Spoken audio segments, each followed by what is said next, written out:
Say that I don't work with my family. I never have. I'm an established business person. I started my own companies at the age of 21.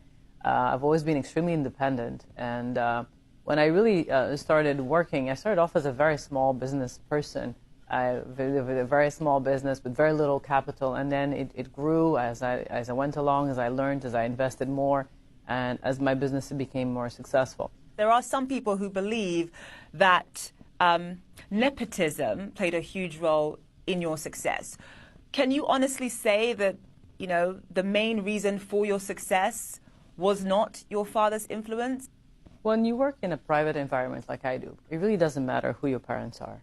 The question is, are you able to deliver a product or a service of quality and at the right price? So when we opened the bank and we were issued a banking license, we were the 16th banking license to be issued. We set up a retail banking system. We were the best at what we did, and we're now the second largest bank.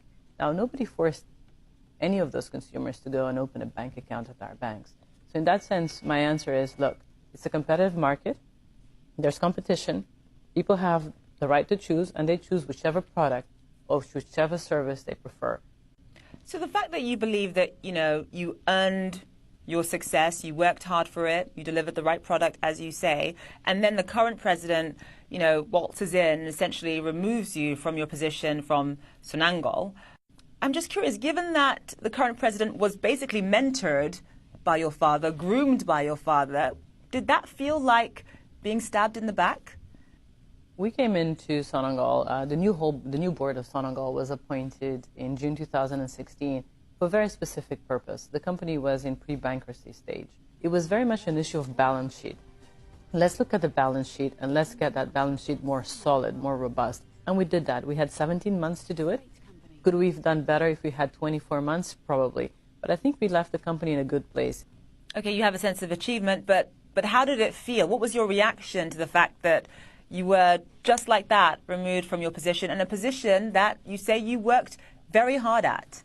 At some point, perhaps the vision of transformation changed, and the new government had other priorities, and their priorities are aligned elsewhere. And undoubtedly, we did lose shareholder support, and to transform a company such as Sonangol without shareholder support is very difficult. In that sense, it was best for a new board to step in and to follow the new vision that the government had going forward.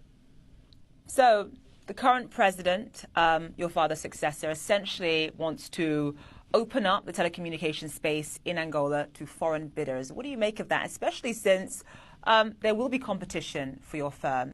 I always welcome competition, and looking at the telecom sector in particularly, there are already 3 mobile operators in Angola, so this will be the 4th mobile operator. So if you look at statistically 24 million population for 4 mobile licenses, is there a business case? Probably. It's probably not a great business case, but certainly there might be one out there. You know, obviously your father was in power for about 38, sort of almost 40 years. Another long-serving African president, Robert Mugabe, of Zimbabwe, was just ousted. What is your reaction to that and the fact that, you know, we're seeing much more democracy sweeping across Africa? It's really important to understand that the peace in Angola started in 2002. We've had peace for the last 15 years. But the democratic process in Angola actually started in 1992.